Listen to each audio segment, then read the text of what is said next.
One of our basic freedoms is the right to keep and to bear arms. It is under fire tonight. An Army reservist was convicted in federal court of, quote, transferring a machine gun, end quote, after his 20-year-old AR-15 rifle malfunctioned on a shooting range.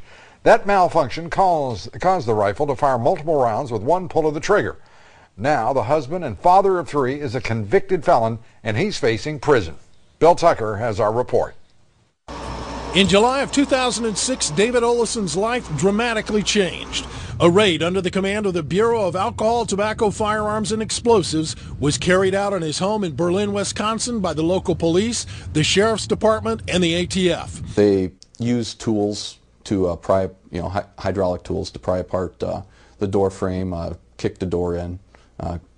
The SWAT team was fully armed with body armor. Oleson's computers, gun manuals, and gun collection were all seized. No illegal weapons were found. But Oleson was charged with a felony. Prior to this, Oleson had no criminal record. He's an Army veteran, honorably discharged. He was, up until his arrest, serving in the Army Reserves. He's a husband and the father of three young children. Oleson's problems began when he lent a rifle to a young man, Robert Kernicki, to be used on a local firing range. Kernicki brought the rifle here to the Berlin Conservation Gun Club. He fired at least 800 rounds on several different occasions before the two multiple burst rounds that the ATF said made the gun a machine gun. This past January 8th, Oleson was convicted on the charge of transferring a machine gun in violation of federal law, and he now awaits sentencing. Federal law defines any gun which fires more than one bullet with one pull of the trigger as a machine gun. That conviction ended his military career and could land him in prison. Nationally, gun owners are alarmed because the gun in question is not, or has not been until now, considered a machine gun. It is an AR-15 semi-automatic rifle. Oleson's was made by Olympic Arms SGW. While no one keeps exact statistics on the gun, the National Rifle Association says tens of thousands of AR-15s are legally owned in the U.S. Gun owners are now wondering if their gun misfires, will they go to jail, and are their Second Amendment rights in jeopardy? Oleson's defense lawyers are at a loss to explain the government's logic. A lot of what the government was attempting to prove and their theory of the case, just seemed to contradict common sense. If something malfunctions, you get it fixed. You don't charge and prosecute somebody as a felon. But they did, and that's exactly why David Oleson found himself in federal court. Now, we can't tell you why the government brought its full weight to bear on a man living in a town of 5,500 people in the middle of Wisconsin. We asked for an explanation, but the U.S. Attorney in Milwaukee declined to comment because Oleson is awaiting sentencing. Tomorrow, Lou, we'll take a look at some of the inconsistencies in the government's case against Oleson.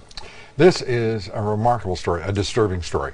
I don't think that anyone, well, I've got to say straight up to ATF, I've got the greatest respect for the work that all of you do. I am also a gun owner. I believe fervently, strongly, passionately in the Second Amendment, I think as most Americans do. And to have a man, the full weight of the government come down on him like this, to make it really clear, as I read the transcript in this case, this man loaned this weapon to a fellow who wanted to buy it, perhaps. He goes to the firing range. He fires it, with one pull of the trigger, 2 rounds are fired. The third jams, and suddenly it's a big deal. Yes. You've got it right. And what you're missing is he had fired about 800 rounds or more before that round where he shot it. Semi-automatic fire. Before that gun jammed. Unbelievable. And we can't get a straight story on this at all. No. And I would hope that the NRA, that the ATF, that the Justice Department, everybody, all of you folks step in here and look at what you're doing, because it doesn't make a sense. There's nothing proportional here.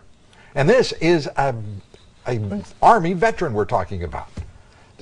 With 14 years of service, 16 years, excuse me, when you combine his reserve service with his regular Army service, we're talking about a man 16 years of military. A man who deserves a lot better from his government. We'll continue this report tomorrow and throughout. You bet. Bill Tucker, thank you.